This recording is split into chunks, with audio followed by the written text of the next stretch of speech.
Okay, let's start now.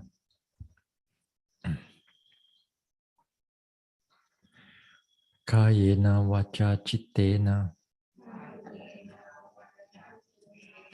pamadena maya katang achayang kamame bante buri panya tathagata Kayena vacha chittena pamadena maya katang achayang kamame dhamma sanditika akalika Kayena vacha chittena pamadena maya katang achayang kamame sangha supatipana anuttara sadhu. Namo tassa bhagavato arahato samma sambuddhassa.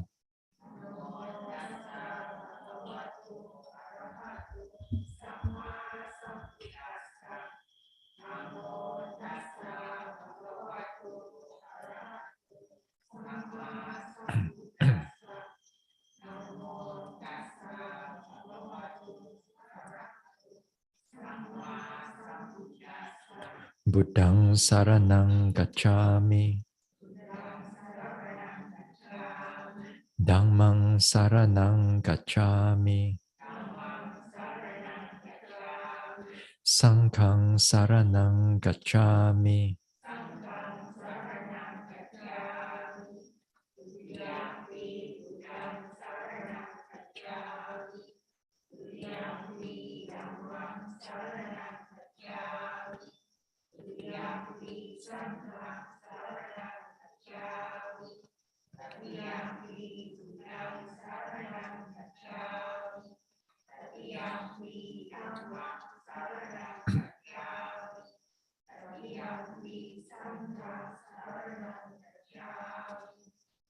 Tisarana gamanang paripunang panatipata veramani sikkhapadang samadhiyami.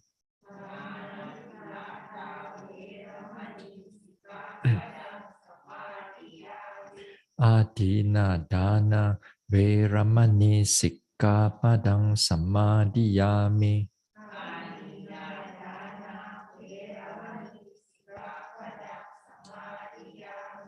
Abrahmacharya veramani sikkhapadang samadhiyami.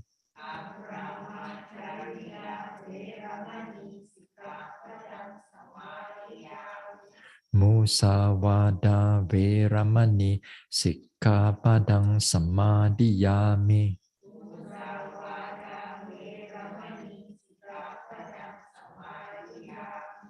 Surameraya majapamadatthana veramani sikkhapadang samadhiyami.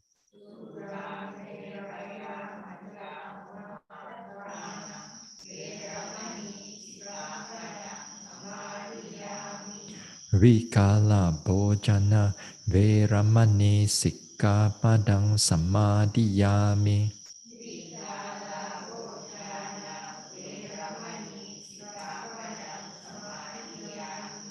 Nacha Gita Vadita Visuka Dasana Malaganda Vilepana Dharana Mandana Vibhusanatthana Veramani sikkhapadang samadhiyami.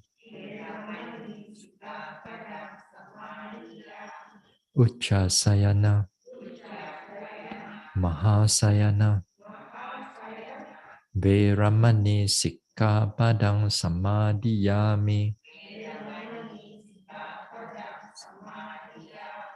Idang me silang Maga pala jnanasa pachayo hotu appamadena sampadeta sa.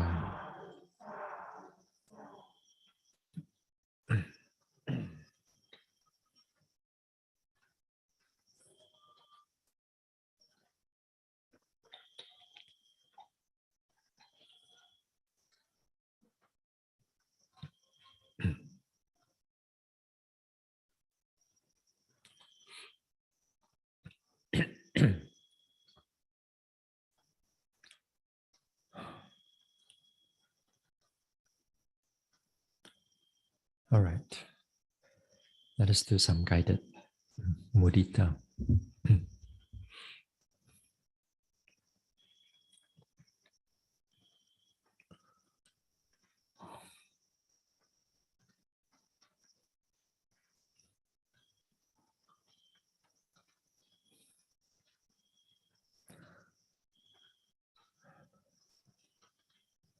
Let us sit here.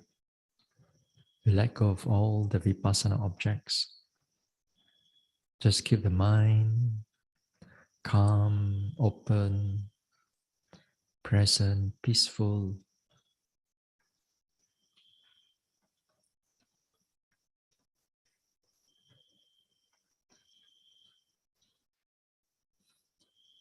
Let the body relax. Whatever tension and tiredness, fatigue, we let it all go. From top of the head, relax. Relax the forehead, the face. Relax the neck and shoulders and arms. Relax the chest, the stomach area. Relax the spine, the back. Relax the hips, the thighs, knees and calves, ankles, soles, toes. So relax the whole body, keeping the mind present and alert.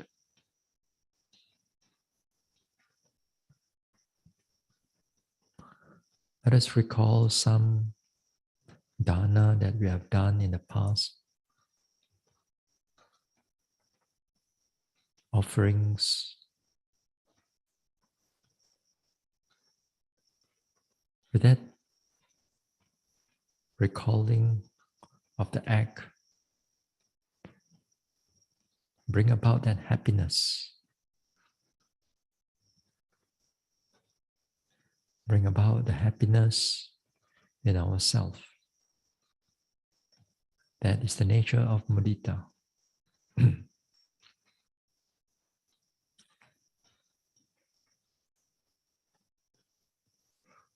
Rejoice in our actions.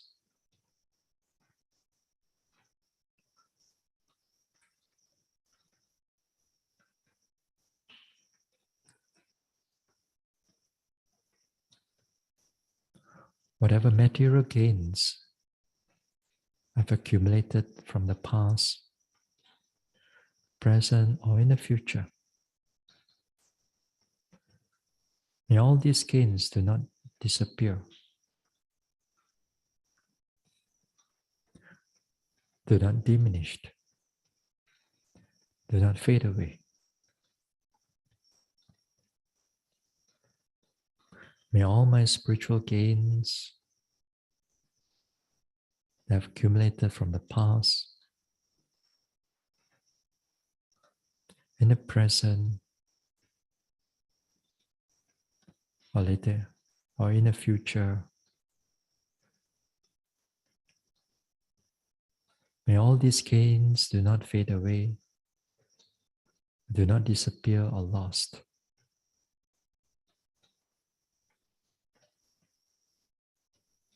May all these gains able to increase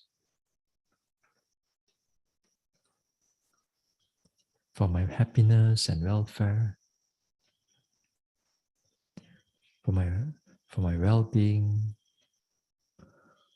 for my spiritual development.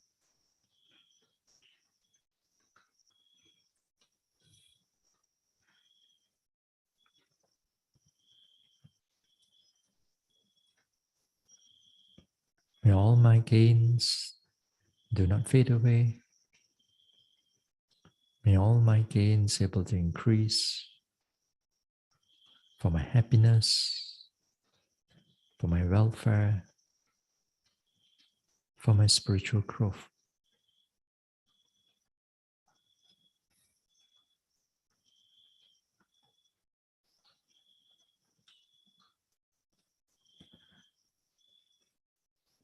Now let us extend our appreciative joy, being able to rejoice in others' gains, to all the beings around here. May they be monks or nuns, fellow yogis, helpers, volunteers, workers, to the donors,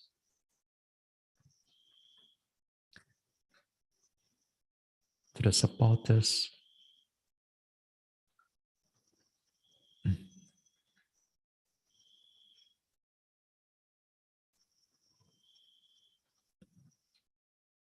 to all the guardian devas of this center, to all the other devas residing here, to all the petas, to all the animals, big, small, far or near, seen or unseen.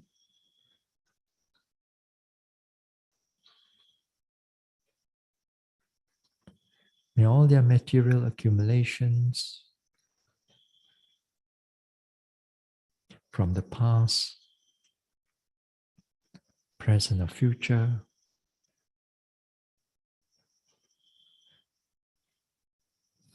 may all their accumulations or may all their gains do not fade away,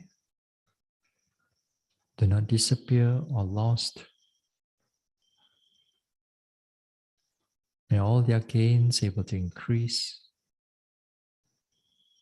for their happiness, for their welfare, for their well-being.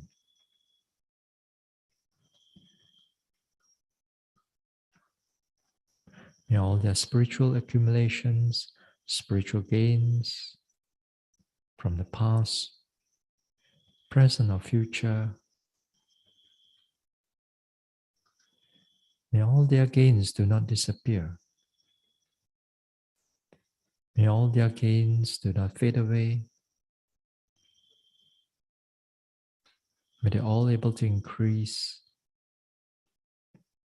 for their happiness, for their joy, for their welfare, for their well-being,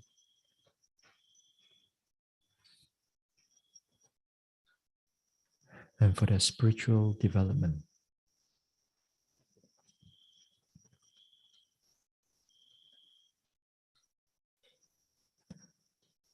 Whatever gains they have,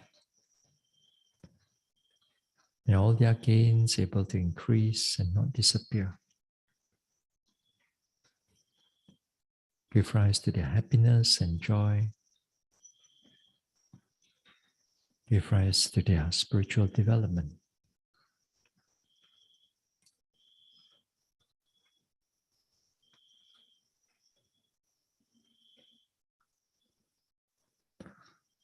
Now let us expand. Let us expand the mudita to all the beings in this country.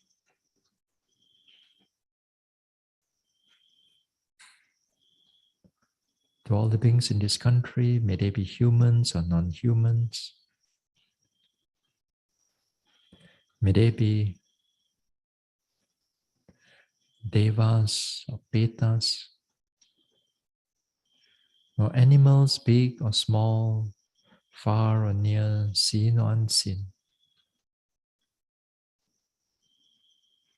May all beings in this country,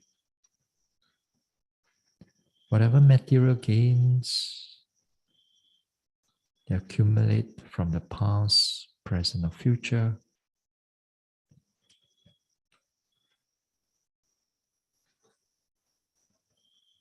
may all these gains do not disappear, do not fade away,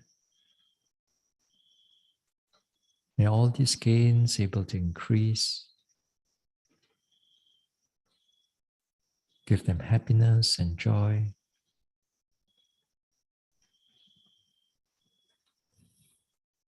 May all their spiritual gains, spiritual accumulations from the past, present, or future, may all their gains do not disappear, do not fade away. May all their gains be able to increase for their happiness, for their welfare,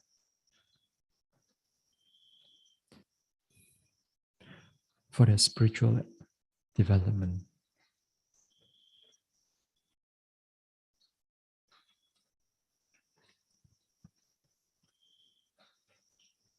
Now let us expand further. Let us expand the happiness, the joy to all the beings in this world. May they be our loved ones near or far away, or to those people whom we do not know wherever they are, or to those whom we dislike or those who dislike us.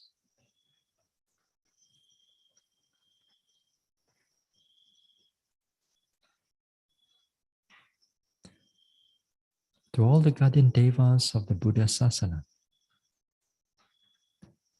to all the devas in this world,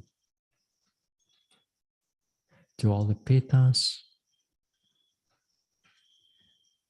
and to all the animals, big or small, far or near, seen or unseen.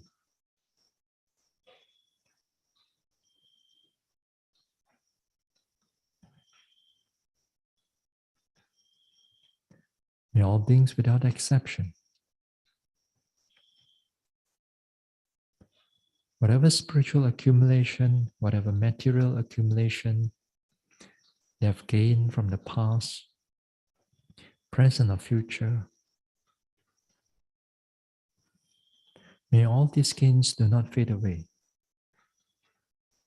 May all their gains do not disappear. May all their gains able to increase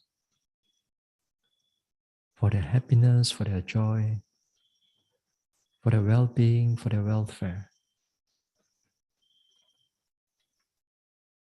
May all their spiritual accumulations from the past, present, or future,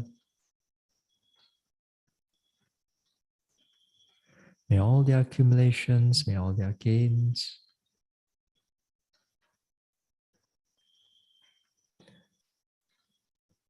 do not disappear, do not fade away. May all their gains able to increase and give them happiness and joy.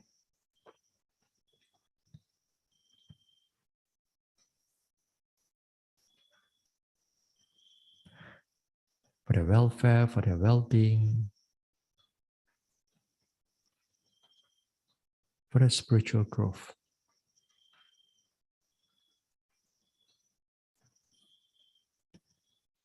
May all beings in this world able to live happily with themselves and with others, and not in jealousy or envy.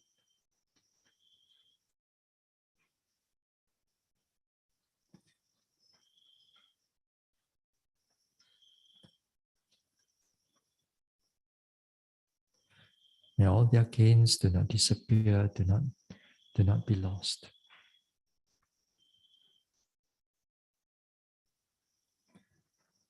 Now let us expand further. Let us expand the mudita to all beings without exception. To all beings in this universe or other universes. To all the beings from the highest planes of existence down to the lowest planes of existence. To all the beings in all the world systems.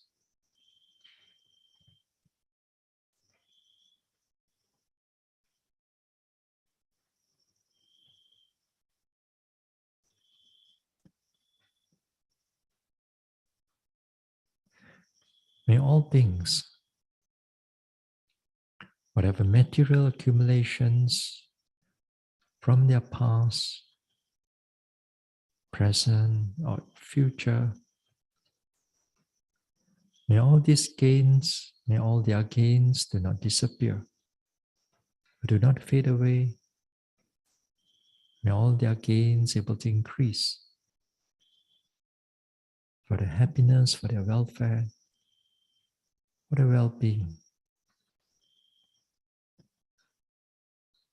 May all their spiritual gains from the past, present, or future, may all their gains do not fade away, do not disappear. May all their gains able to increase.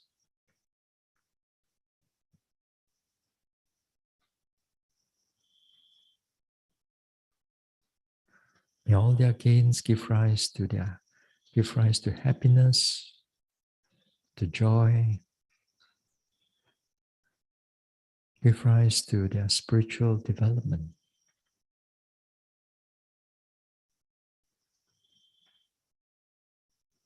May all their gains do not be lost.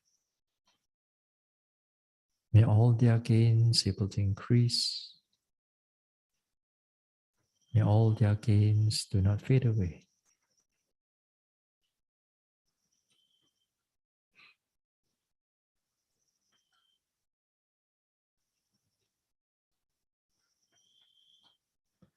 And slowly we let go. We let go of the mudita. Bring the mind back again to the present moment, to the body here. Feel the body. Feel the rise and fall of the abdomen.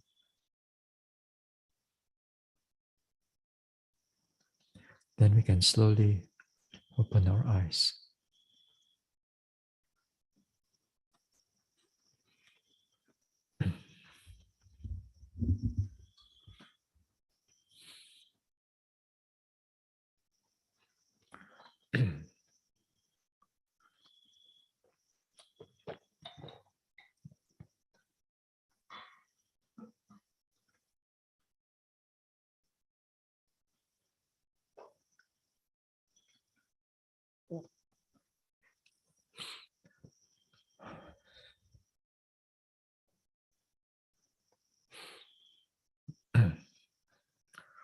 All right. So yesterday we talked generally on the nature of concentration. Some characteristic of the concentration is that when they are there, it shows that they are not distracted. The mind is not distracted, non-wandering. When it functions, when it happens to function as a noting, part of the noting mind, then what it functions, it holds together all other mental states that associate for that noting. That is to say, it holds the mindfulness together, it holds the effort, the wisdom factor, it holds vitaka, vichara, and so on, other things that makes up that noting mind in order to note the object. So this is the nature of its characteristic. But when it comes also, in other words, when you are not distracted, that means you also achieve some degree of peace. As I said, the nature of peace that comes with concentration and the nature of peace that comes with tranquility, they taste different. but we use the word peace. It just tastes different. Uh, so, so that is their nature. Their nature. And we talk about a little bit on samatha type of levels of concentration, and usually the level of concentration, it also depends on the strength of your five hindrances. The stronger it is, the lower your concentration. So as your concentrations gets in the from the beginning, then there's still a lot of hindrances that is attacking the development. So mind cannot able to stay with the meditation object. Then as the mind gets, as you train and train and train, when the hindrances gets less, other words, you can able to stay with your object, and then that time, the hindrances as they get less, it goes into what we call the access concentration, or neighborhood concentration, upachara samadhi. That time, the concentration, a range of it is become less hindrances until there's no hindrances. And there's a range of it. Then together with that, after that, if you're able to achieve the third level is called the absorption concentration. The absorption concentration here, normally we call it the jhana. First jhana, second jhana, third jhana. If you follow the sutta method, then 1, 2, 3, 4, 5. If you follow the Abhidhamma method. Then of course you have this arupa again. 5, 6, 7, 8, or 6, 7, 8, 9, depending. Going to that sometimes, if you are not in the retreat, maybe I can talk about those things. But since you're a retreat, I don't want to go too much into all this technical thing on the samatha. I thought maybe I think it was last year. Was it last year? Yeah, I think last year or year before. I talked about some of the levels of samatha meditation, because at that time we are not in retreat. So while we are in retreat, we don't touch on that too much. Going to get you too distracted away from the vipassana. So yesterday I talked about the Kanika Samadhi. Talk about the what momentary concentration. That's right, momentary concentration, moment to moment concentration. As I said, in the level of vipassana meditation, usually in the beginning, there's still also like a preliminary concentration. That means, in other words, your hindrances is still a lot. When it comes to this Kanika Samadhi also they have a range of it, just like excess concentration. Even in the text, they mention that excess concentration and Kanika Samadhi, they are equivalent. They are equivalent. Because in the Kanika Samadhi too, it reduced the concentration, or even it reduced the hindrances, and also it can also prevent the hindrances from coming in. That shows that how powerful the concentration can be. So the concentration can be powerful, can be very strong. While you're noting this type of objects in the vipassana, and vipassana is not taking up a single object. In the vipassana, we take up what is the prominent object, and prominent objects sometimes they change from one thing to another. Then with this understanding of this Kanika Samadhi, we look yesterday I mentioned that in the Kanika Samadhi, the process of how Kanika Samadhi works is that when you have an object, then all the noting mind, all the components of the noting mind is hold on together by the concentration to note that particular object. Then when that particular object disappear, that noting mind also disappear. So when a new object arises, the new noting mind arises, and the whole new pair of, not pair, all the whole uh, range of factors of all the components that comes together with the new object. Then it holds them together, disappear. Next one come again, disappear, come again, disappear, come again, disappear, come again, disappear. In the beginning process, we don't see these changes, especially on the mental state. On the noting mind, usually we see the change in the body first, because the body is more gross or grosser. Then when it's, and you can see the changes is there. Then later part, you'll see also the noting mind that change together with the object of the body. Yeah? So that time you see the both process of body and mind arises and passes away together. Come and go, come and go, come and go together. And that time you notice the nature of the noting come and go. You also notice the nature of Kanika Samadhi, momentary concentration. usually this type of noticing on the momentary concentration,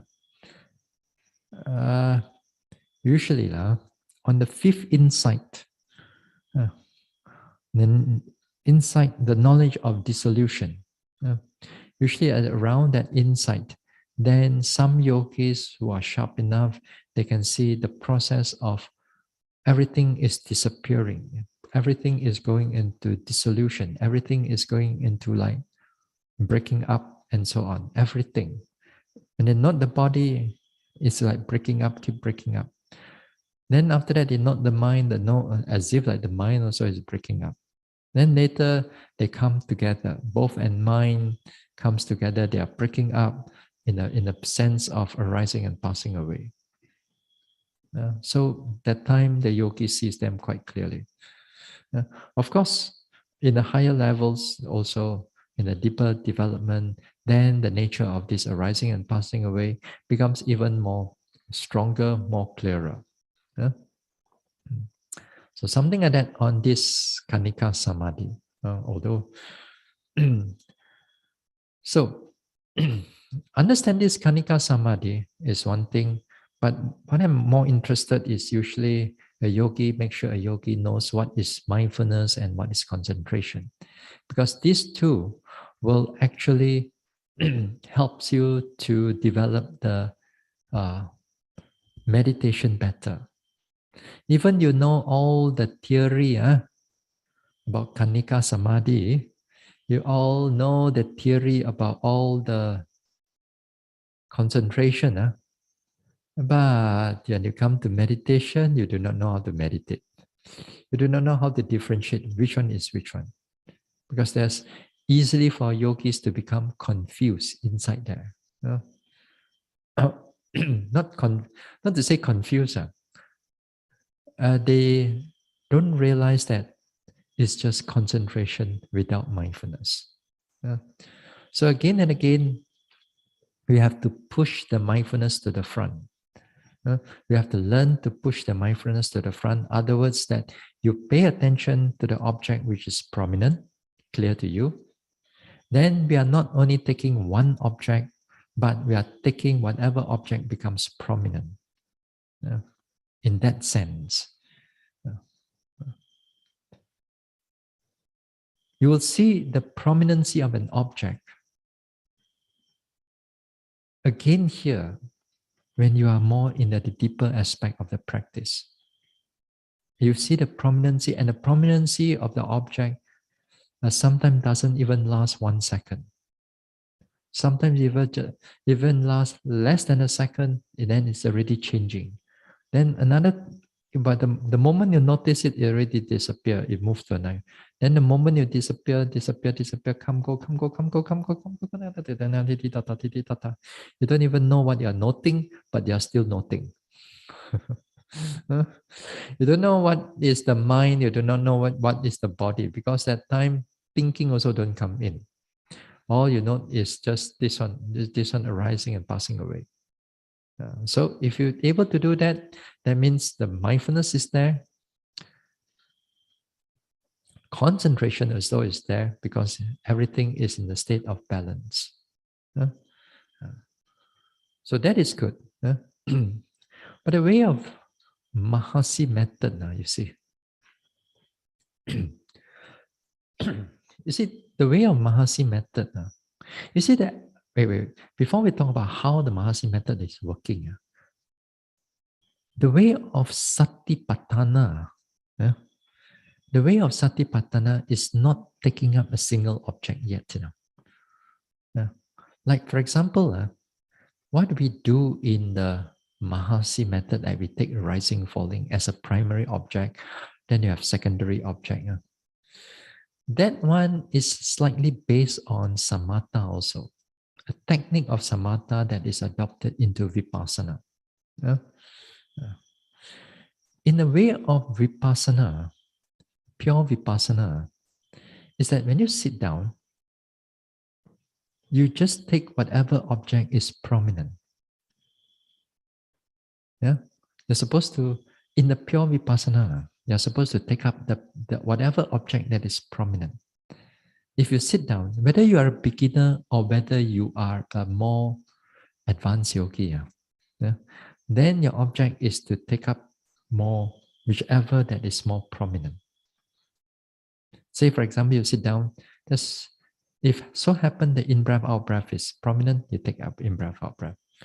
If this one disappear, then let's say your pain arises, then you take the pain. Then you take the sensation. Then you take the itchiness. Then you take this, you take that. There's supposed to be a way of how pure vipassana is doing.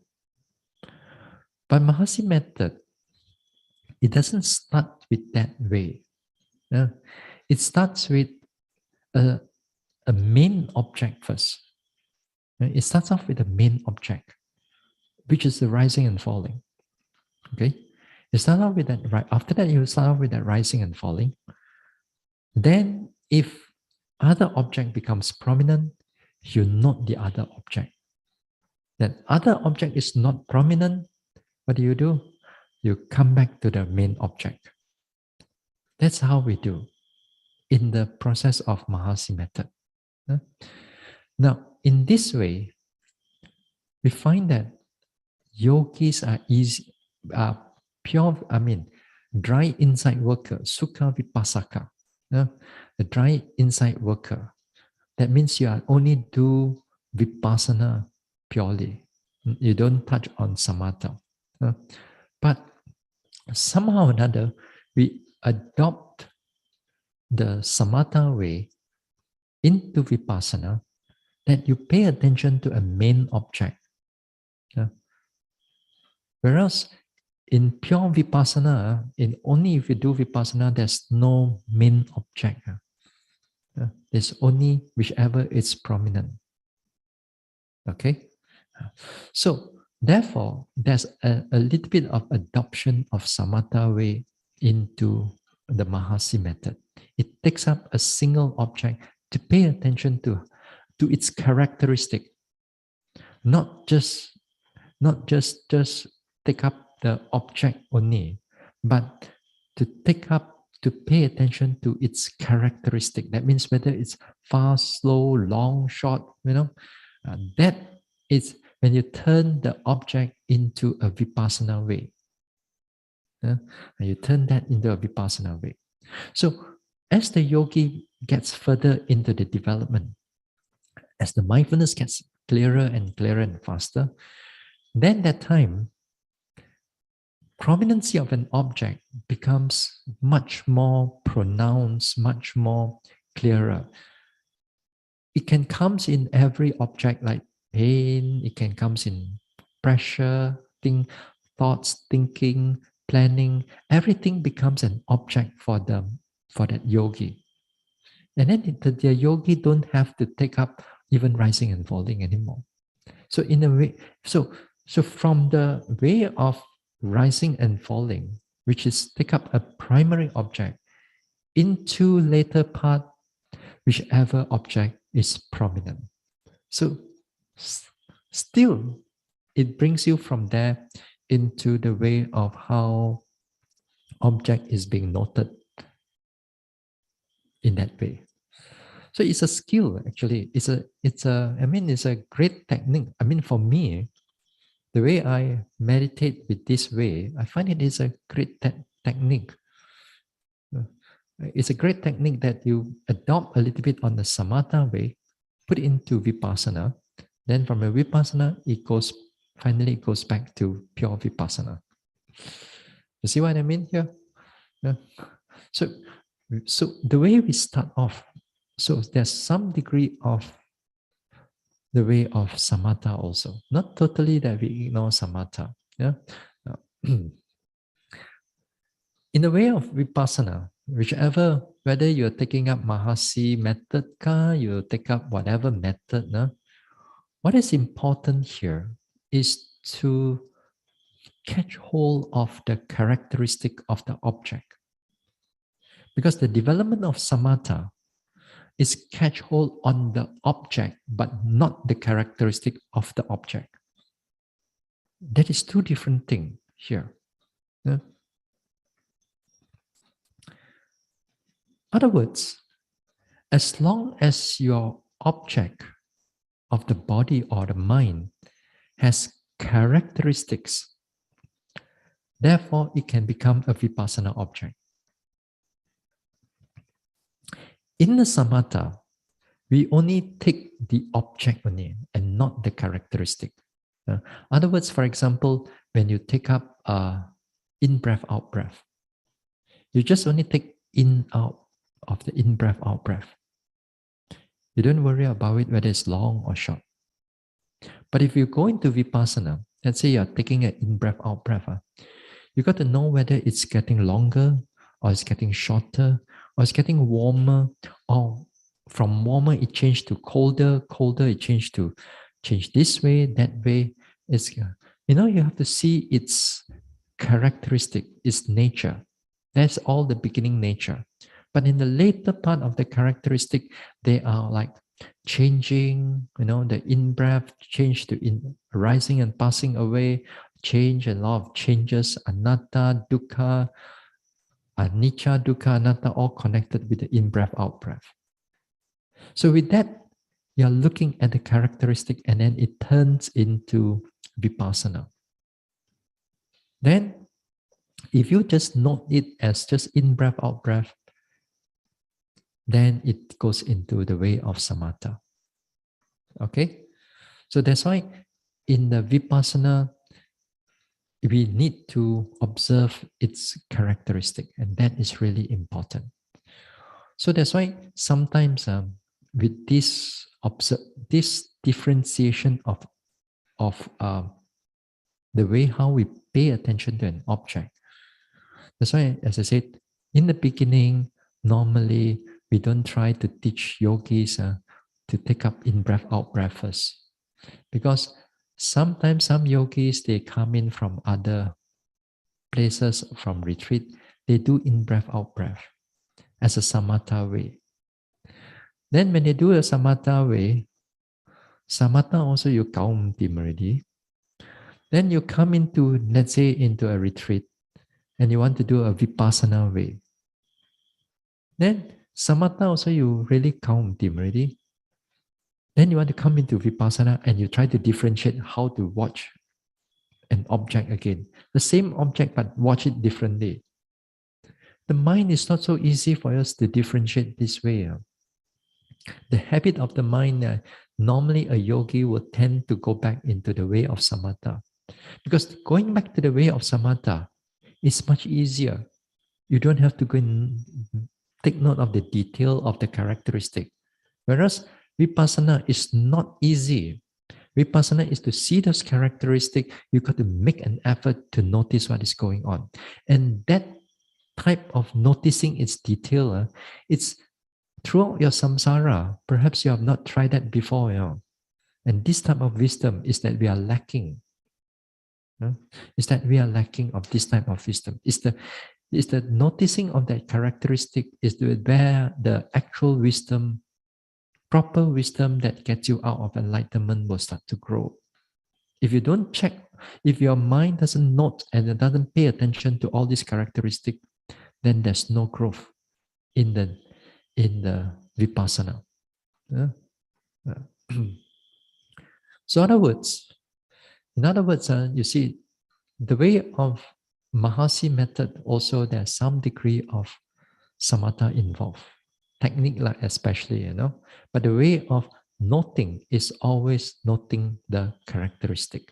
Whereas samatha, we don't note the characteristic, but we adopt a main object. Yeah. It's a blend, it's a blend. It's a good blend actually. Yeah.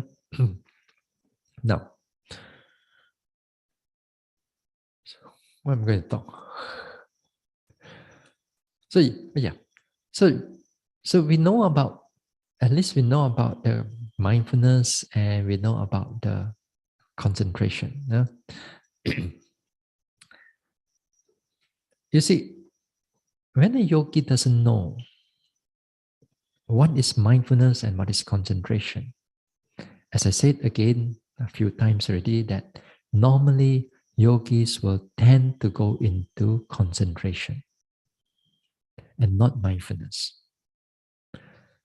Going to concentration, one thing is that in the beginning part, if the concentration is there, it feels what? Peaceful. When it's peaceful, mind is not distracted. A yogi feels a sense of accomplishment, a sense of development. Because even he doesn't improve in the vipassana yet,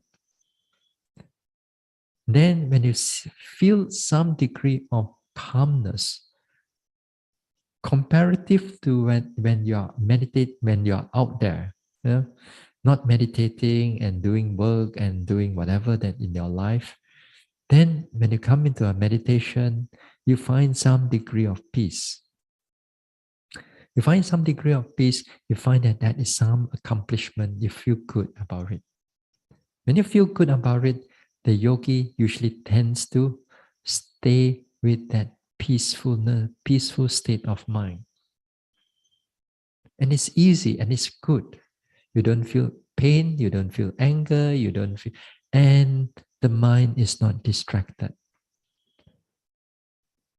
For that non-distraction, that the mind doesn't run, is such a precious mental state, is such a precious mind state for a lot of people, because out there, the thinking cannot stop. And that thinking cannot stop, it becomes a mental health problem, anxiety, overthinking, over planning, and all kinds of things. And so difficult for the mind to stop. And when the moment that you come to meditation, a bit of concentration goes higher a little bit, non-distraction comes in, everything quiets down. Don't you think that the person will just hold on to the state of mind? Such a wonderful state of mind. Yeah? When the mind can stop thinking. Yeah. So difficult nowadays because of our lifestyle. Of our everything, we want to be bombarded by information. Everything. The moment you turn on your phone, it's all about information already. From here, you just turn it on. How many texts is going to come into your WhatsApp? And you're going to read everything. You're going to read everything. So that's why when the moment that you read one or two sentences, the mind all 乱, yeah, shake already. Not only that, sometimes nowadays we are so, nowadays the generation that the children are born, the children are born with all the gadgets around already, right? And they do not know is what, there's no such thing as gadget.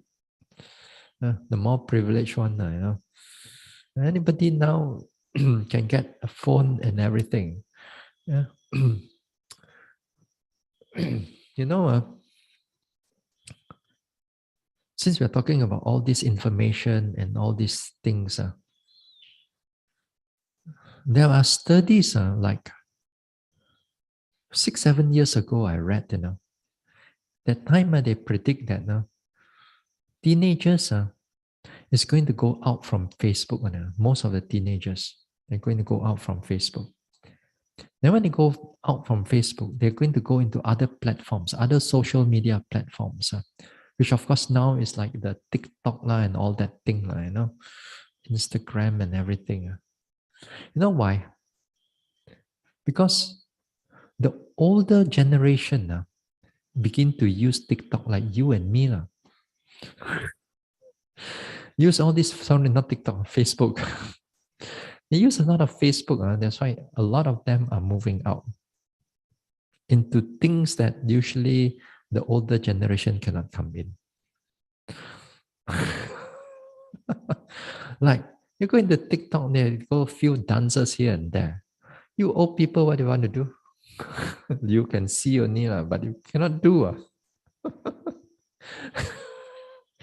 Anyway, what I'm trying to say is that all this information, we are bombarded with all kinds of information. We want any information nowadays. By the time we go into search into the Google or whatever that your search engine is, you already obtain your information. You are sick. You think you see doctor first? You ask Dr. Google first. You see all your symptom, everything first. Then only you go there. Every information, as if like in your hand. Compared to us 20, 30 years ago, before all these things become there, we have to go into the library to look for all these type of things. We do not know a lot of things out there. Unless we see some TV and so on. And then, I mean, it's limited also. With nowadays, is so much information. And whether we realize or not, we crave for this information. We desire for this information. Whether the information can come in as games, comes in your whatever information or whatever recipe that you want, whatever whatever things that you want. You want to cook, you want to bake a cake, you turn on your YouTube. Everything is information. Last time you want to bake a cake, you go to your neighbor. You go to your grandmother. You go to a more people who are actually you can converse directly. Nowadays we don't have to. So information with all that thing. And whether we realize or not, it gave rise to a lot of agitation of the mind. So the mind is always in a state of distraction.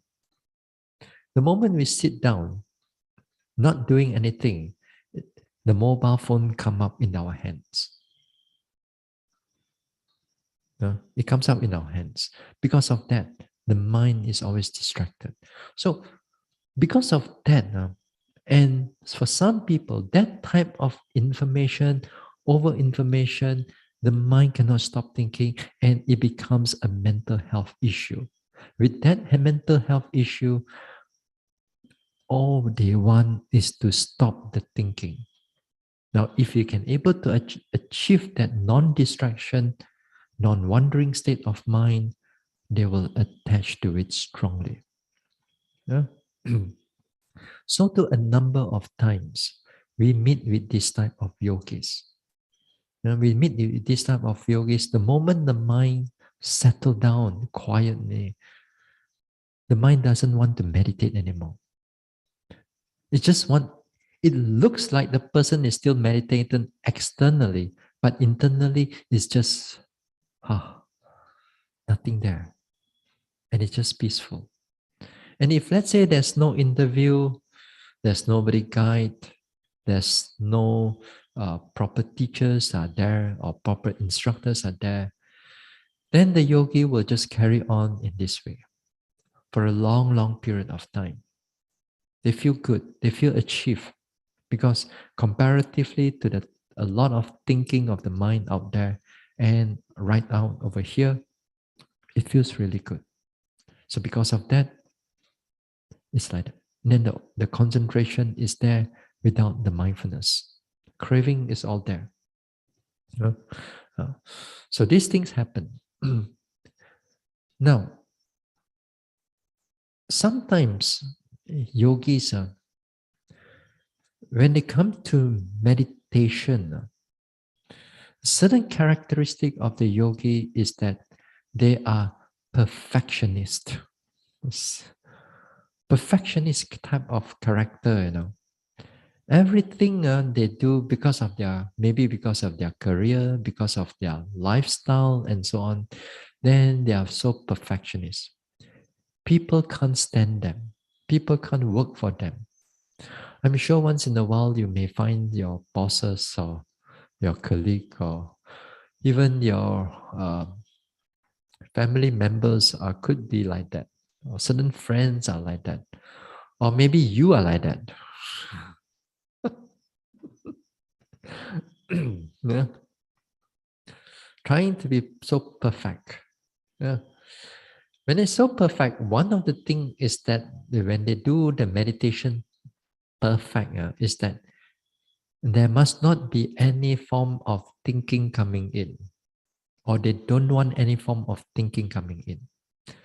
So when they don't want any form of thinking coming in, the moment they start off with this meditation, let's say the rising and falling. I've met with yogis when they start off this meditation with rising and falling, their whole mind is completely zoomed into the rising and falling.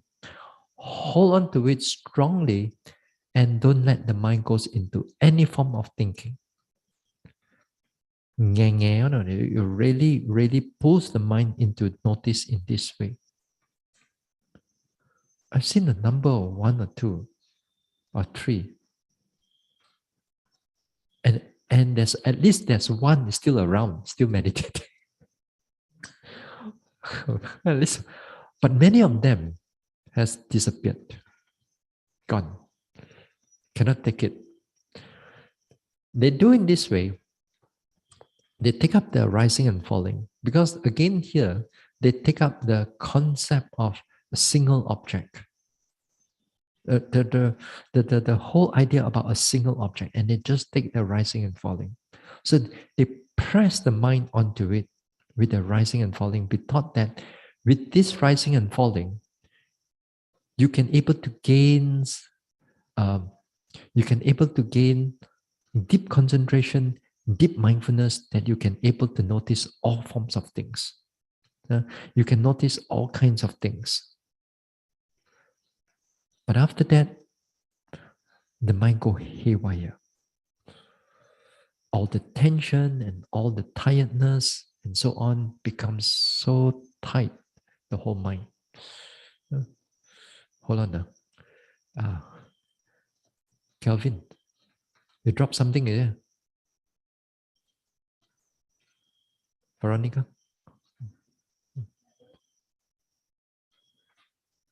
Hold on now.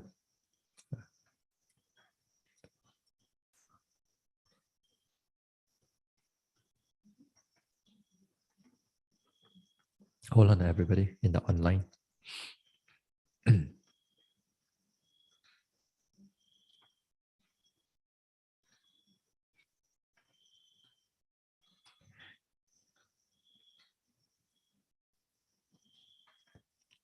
Need to go down here. Need to go down. Need to go down.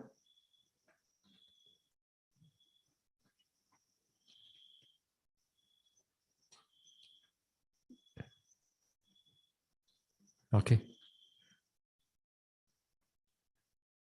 You go down first, then you come up a short while later, never mind. Okay.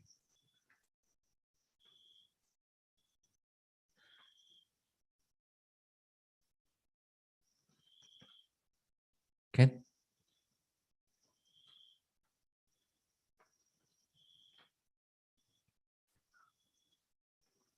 You okay, Kelvin? Kelvin, you okay? All right. Okay. Mm.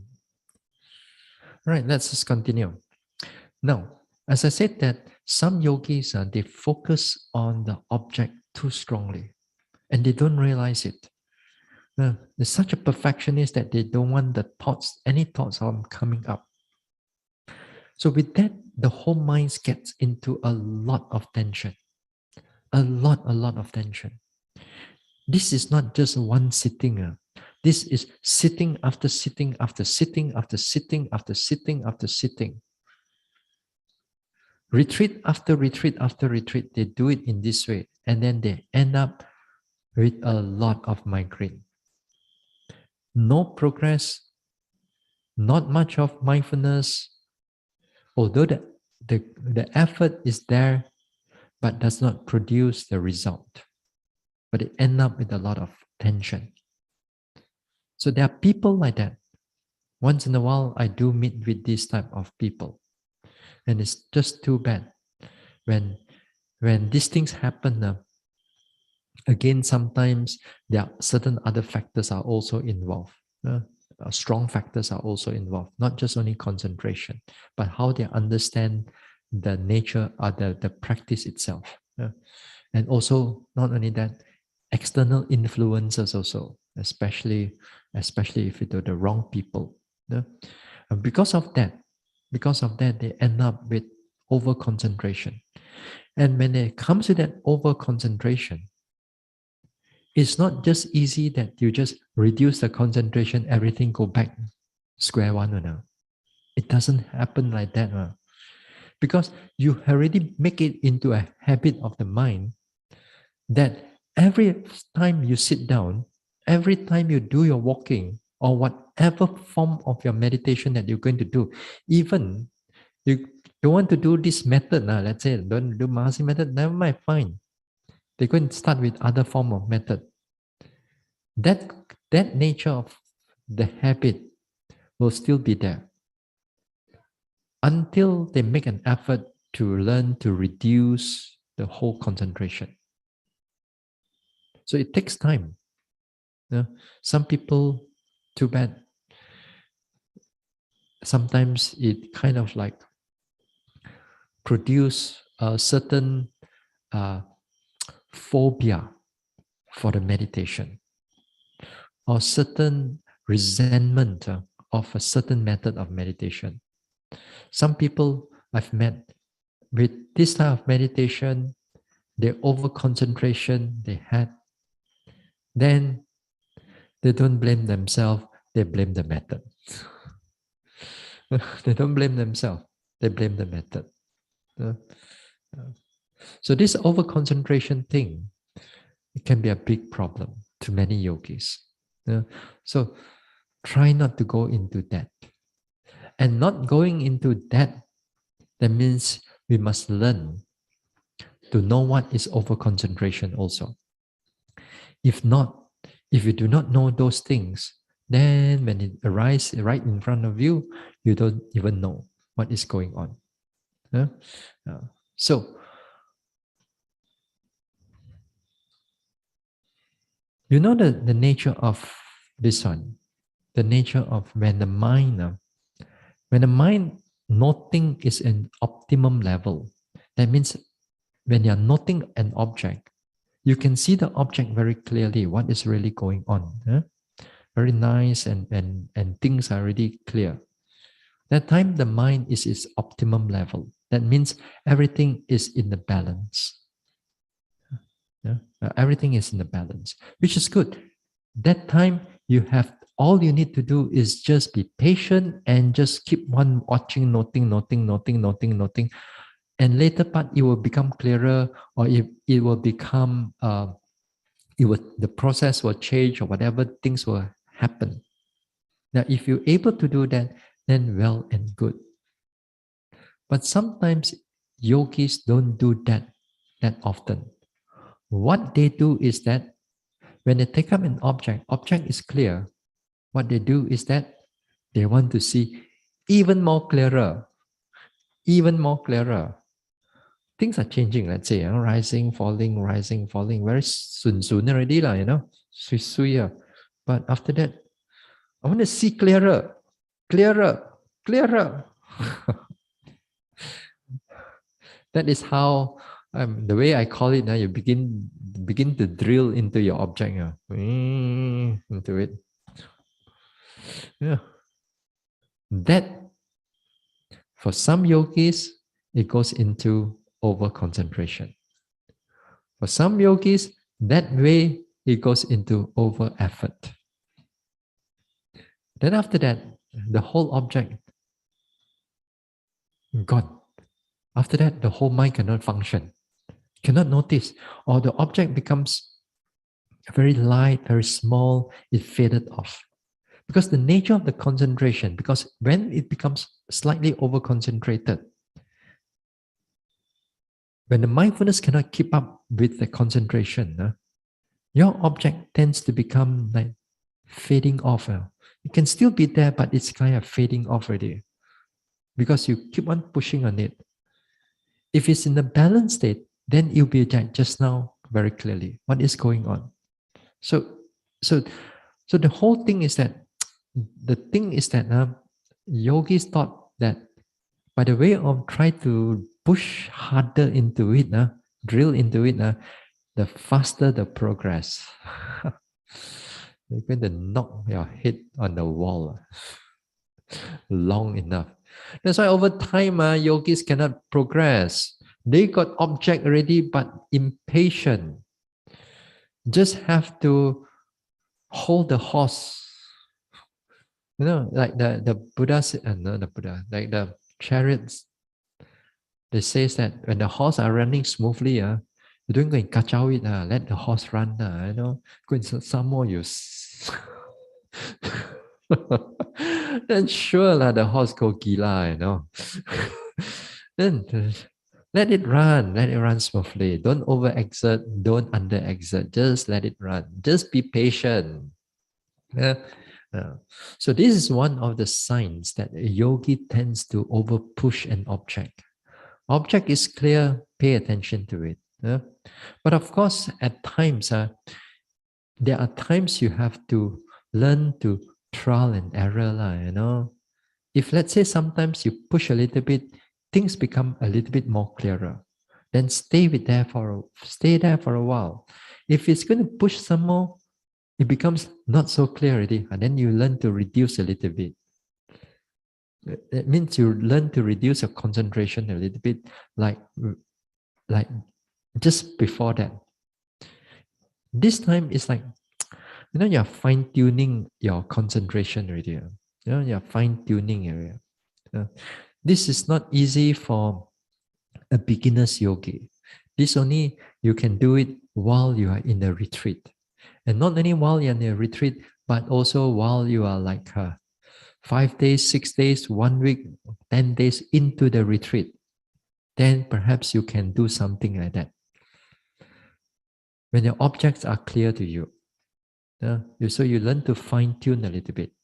So fine-tune a bit into a state that it is just enough. It's just clear enough. So sometimes you push a little bit more, you find that it's not so good already, and then you come back. Sometimes you relax too much a little bit, things also starts to distraction there. Then you push up the effort a bit, push up the concentration a bit, then things are clear. This is something that you have to learn for yourself. This is something you have to learn for yourself. I cannot teach you, as I said, these type of things cannot teach you further than that. It's right up to here, but finally it's all for you to take note of. Again here, things like walking meditation, also the same thing. Yogi tends to like, when you step down, for example, you want to feel more sensation, or you listen to the talk already, oh, there got sensation and the heel there, toes there, this one there, that one there. Then every time you walk, how come I don't feel all these things? What Reverend says, what Bante says, how come I don't feel one? Then you try lah, you try your heart. You try very hard now. Then try to feel. Yeah, oh yes, there's something there, but you try so hard, you try so hard, try to feel something there. Oh, then you try feel it. But the thing is that at that point of time, you're over pushing already, actually. Yeah, you're over pushing. Sometimes what I say, let's say, I said, when you note the heel, sometimes you note here got sensation, there got sensation, then you're pushing, you're pressing, and all that thing. I'm actually combining experiences from various yogis into a talk.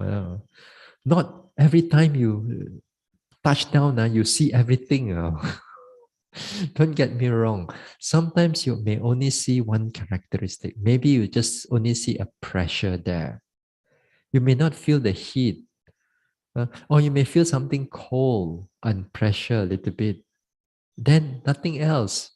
Then perhaps other times you may feel a little bit of sensation at the toes there. But after that later part, you don't feel the sensation at the toes. It doesn't come again. It kind of like gone. So you may feel something at the heels.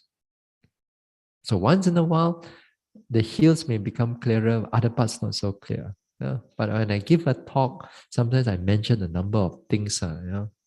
So anyway, sometimes the yogi try to notice everything on this one. Things which is not prominent, which is not clear, they try to pull the mind onto it and try to note it very strongly. This is where they begin to over focus on their object and try to pick out something. It is still not to say that you are doing bad now, As long as you have sometimes teachers to guide you, then perhaps they ask you to slow down just a little bit. Sometimes a yogi just push a little bit too hard.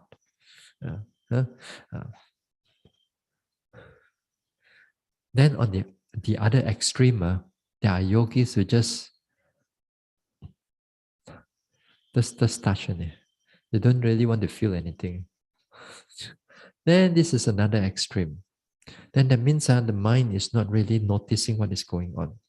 Then the other one extreme is that they try to over notice everything.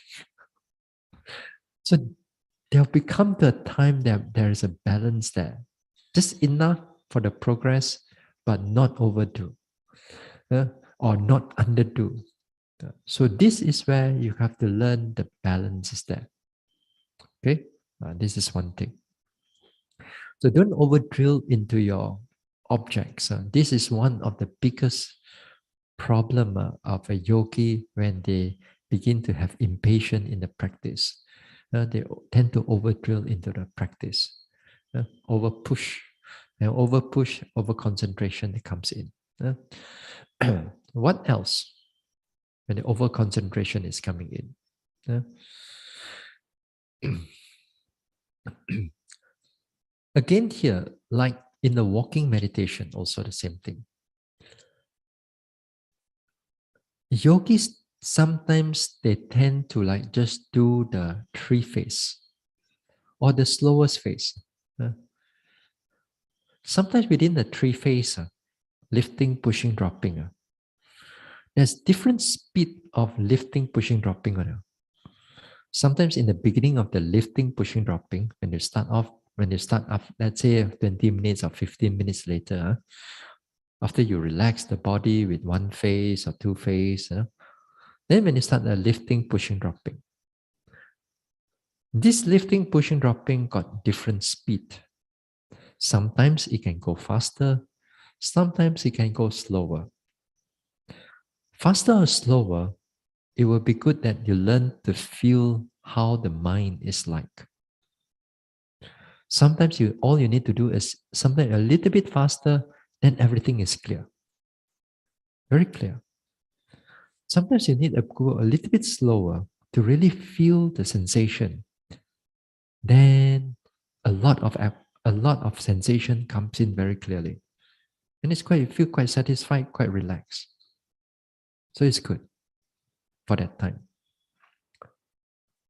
But sometimes yogi tends to hey, yesterday I can go super slow like that. Today let's do that and see. Let's do that and see. I mean, it's good effort. You still want to try, but you forget that the mind may perhaps not ready for it. The mind is not ready for it now. Perhaps that time you are not so ready for it, but you already want to follow what you did yesterday. Because that yesterday the mind was really good. The mind was able to notice it very sharply. But today, although you don't need to be, but you want to just base it on yesterday. So you try like yesterday one. After you try, your your tension starts to build up, starts to become so pressured. Yesterday I could do it so nicely, so pleasantly. Everything was so clear. But today, be tahan already.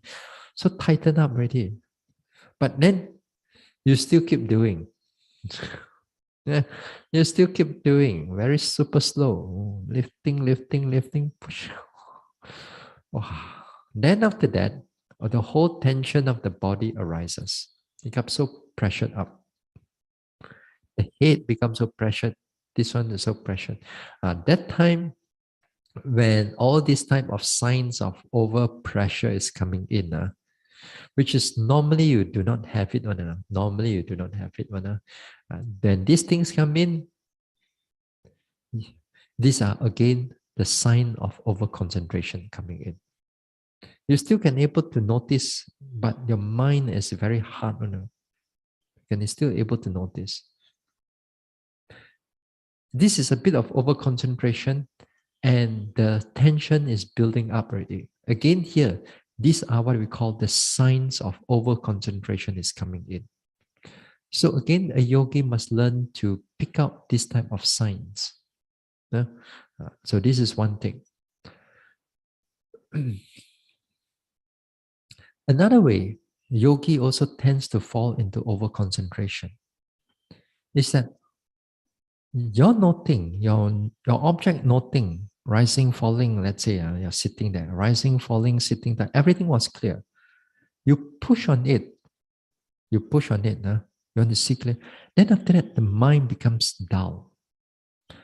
Then it becomes quiet, as if like the objects, everything in front of you starts to disappear. Not disappear. It starts to blur. It starts to blur. It starts to blur. It's still there, but not as clear as before that. The mind tends to getting into more stillness. Getting into more stillness, still able to note things, still able to changing what is going on. Then again, this is again the signs of over concentration is coming in. This is one thing. Usually with that, if the yogi is not careful, slowly and slowly, if you follow into it, then after that, the mind get dull, and then after that, suddenly sleepiness come in, drowsiness come in, yawning coming in. How come that earlier on was so clear, but now this is due to, again, one thing is that it can due to over concentration. Over concentration can happen after that the mind goes into drowsiness. It starts with calmness first. It starts to becomes calm and peaceful. Objects become quite blur. Then after that, if you carry on in this way, the drowsiness starts coming in. You feel that the mind feels very heavy at that time. But not doesn't mean all the time must be over concentration. This is one of the factor how this concentration become too much, it becomes sleepy. Sometimes for some of you, it could be just because you don't note it carefully. the effort drops. Once the effort drops, sloth and torpor also come in also. It's not due to over concentration. So it doesn't mean that every time you meditate, everything clear. Oh, sleepy already. Over concentration. Not like that all the time, It's just not like that all the time. So one of the ways why when over concentration comes in, usually before the sleepiness comes in, it comes in a state of peace, a state of blurriness. It's still there. It's still feel quite good, and then it goes into this one. May not have much tension for that one. Yeah. So again, this is again another type of over concentration is that when you are doing sitting, easily for you to get very shocked. Completely, you get shocked.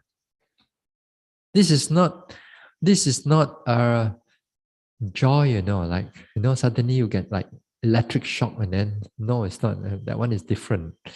This one is that, especially the sound, small little sound, your whole body is like you get shocked. You keep on getting shocked. A little bit sound come in, you get shocked. Whereas when your mind is stable and mindful enough, it is in a state of balance. Even if a sudden sound come in, the body doesn't get shocked. It's still stable.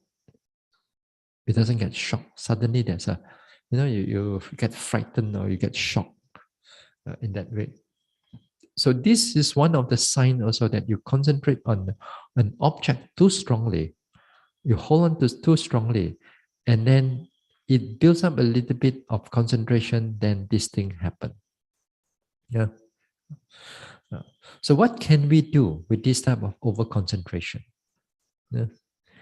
Normally, when your over concentration happens, and when you know it, you also learn to reduce it. You cannot you know it and you do not know how to rectify the whole situation, right? One of the ways, one of the easiest way to overcome this over concentration is to take up a wider object, a bigger, wider object. Normally, the concentration, when it comes in, it tends to narrow the mind down. You try to focus on a single object strongly. You try to hold on to it strongly. And you don't realize it, but you're still noting it, but the concentration is already building up. Yeah. Then let's say you sit there and then suddenly sound come in, you get people walk past you, also you get shocked. People open the door a little bit, also you get shocked. No, you get shocked a number of times. Or you begin to drill in, you begin to drill into an object. So here, not usually the mind is trying to narrow down into a small area. So what you do is that to overcome this is to take up a wider object. Other words, you know that situation is there. You know the mind state is happening in this way. This time you take up the whole body.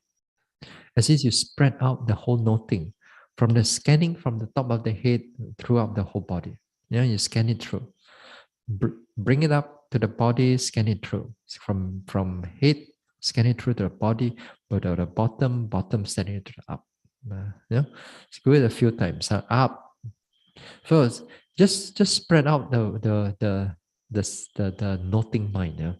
Spread it out. Or sometimes when you notice that your tension in your walking coming in, and you try to narrow it down again, either you go a little bit faster, or again you take up the secondary object, because the secondary object of the walking meditation, it's a wide object. The moment your wide object comes in, you take up a wide object, then that time mindfulness comes in. The mindfulness comes in. You don't have to worry about try to just bring up the effort. All you need to do is just spread out the wide object, and you pay attention to a wider space, wider object. That time, effort is also coming in together with the mindfulness. It's the mindfulness that is also needed together with the effort. So with this, When the mindfulness coming in a little bit, then that time the concentration also reduce a little bit. Once it reduce a little bit, that time it goes into balance again. That time the mind becomes more flexible, more clearer. So this is one way how we can able to notice, how we can able to reduce the over concentration. Yeah? So on Thursday, we're going to continue on this balancing on the concentration. All right, so we'll stop here.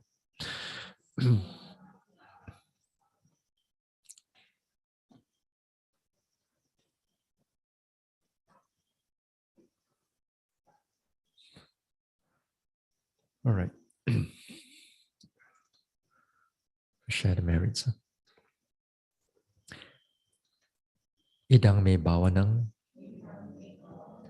nibbana sa pachayo hotu. May my mental cultivation be a condition for the realization of nibbana. Imang no punya bagang sabba satanang dema. We share these merits with our departed ones, with all beings and all the devas. Sabbe satta sukhi hontu anumodantu. May all beings be happy. May they rejoice in these merits. Sadhu, sadhu, sadhu.